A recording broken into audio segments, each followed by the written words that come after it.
Fala aí galera, aqui quem fala com vocês é o Daniel. Hoje eu que vou estar trazendo a palavra no quadro A Quarta da Palavra. E a palavra que eu escolhi hoje foi Lucas 15, versículo 11, a parábola do filho pródigo.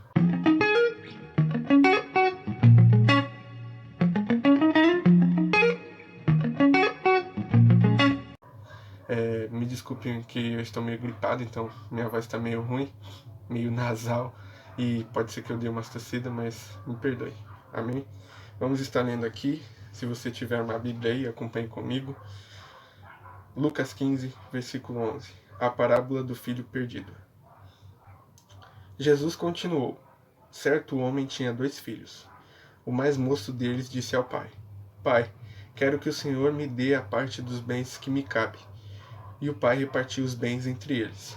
Passados não muitos dias, o filho mais moço, ajuntando tudo que era seu, partiu para uma terra distante e lá desperdiçou todos os seus bens, vivendo de forma desenfreada. Amém? Só até aqui. E o que Deus colocar no nosso coração, a gente vai lendo aí. Bem, essa passagem, ela tem várias interpretações, ela nos abre um leque de coisas assim a entender, porque Jesus ele trouxe parábolas assim maravilhosas, né? E eu gosto muito dessa, porque nos dá vários entendimentos e a qual Deus colocou ao meu coração para compartilhar com vocês hoje aqui. Nesse caso, nós tínhamos 2 filhos e os 2 filhos tinham 2 funções. Os 2 eram servos e os 2 eram filhos. Só que nenhum dos 2 personagens sabia desempenhar o papel nem de servo nem de filho. Ou eles focavam em um ou eles focavam em outro. E a gente vê isso que o primeiro filho, o filho mais novo, que pediu as coisas, que pediu a herança, ele chega no pai e fala: Pai, me dá o que é meu, me dá a minha herança, que eu quero me aventurar, eu quero sair por aí, quero curtir a vida. Ele já estava cansado das coisas rotineiras que tinham na casa do pai. Falou: Pai, me deixa me aventurar, me dá minha herança aí. Ou seja, nesse caso, no começo da história, o filho mais novo ele queria abdicar de tudo. Ele não queria ser servo e nem ser filho. Porque se ele ia se aventurar, como que ele ia ajudar o pai? Como que ele ia ser servo? Não tinha condições. E se ele ia também ir para longe, como que ele ia ser filho? Porque ele ia estar à distância. Então, tipo, distante do pai, como que ele ia desempenhar um papel de filho? Não ia ter mais relacionamento com o pai, porque ele ia estar longe. Então, ele não queria nenhuma das 2 funções.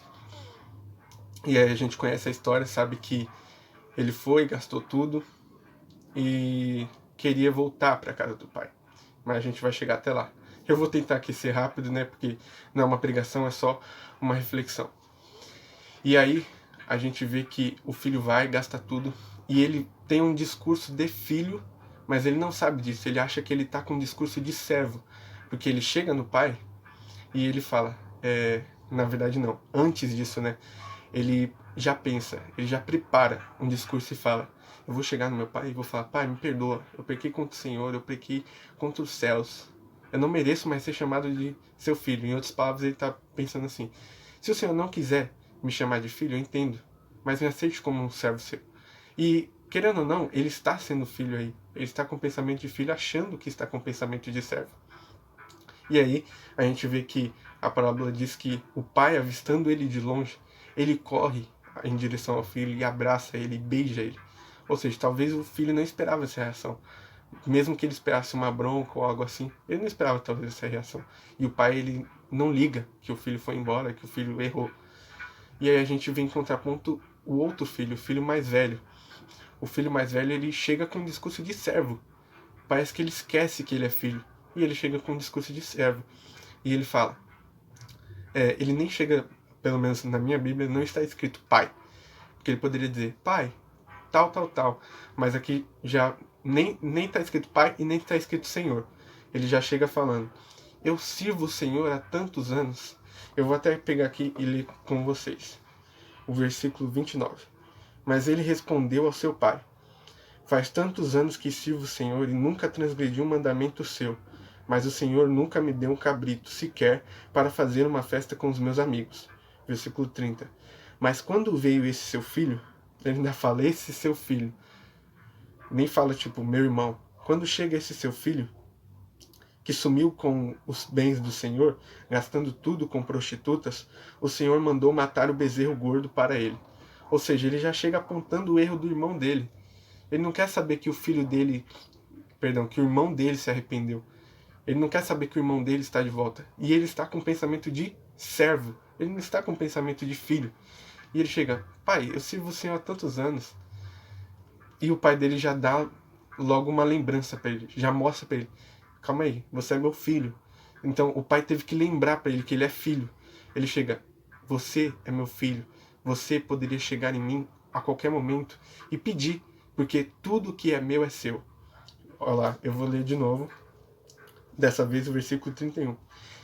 Então o pai respondeu, meu filho, você está sempre comigo, tudo que eu tenho é seu. Mas era preciso festejar e alegrar-se, porque este seu irmão estava morto e reviveu, estava perdido e foi achado. Então o pai tem que lembrar ele que ele é filho. Ele sabe que ele é filho, mas ele está com um discurso de servo.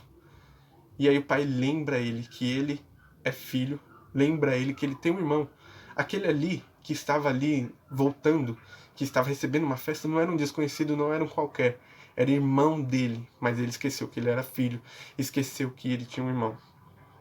Por isso, às vezes a gente tem que equilibrar isso. No caso, os dois personagens não conseguiram equilibrar, não conseguiram desempenhar os dois papéis. Mas a gente tem que fazer isso. A gente tem que lembrar que a gente é servo e que a gente é filho. E conseguir equilibrar os dois. Aqui foi necessário o pai lembrar para o filho, filho, você não é só servo, você é meu filho.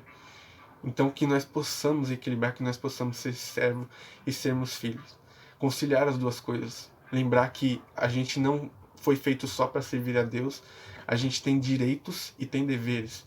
Assim como na vida real nós temos deveres e direitos de cidadão, a gente tem direitos de filho e a gente tem deveres de servo. Então que nós possamos conciliar as duas coisas. Amém? Espero que essa palavra tenha abençoado sua vida. Que nós possamos cada dia meditar na palavra de Deus, que ela possa abrir nossas mentes, que ela possa trazer coisas novas. E eu sei que lendo a palavra de Deus, ela vai sim se revelar a você, vai trazer coisas novas e grandes para a sua vida. Amém? Deus abençoe.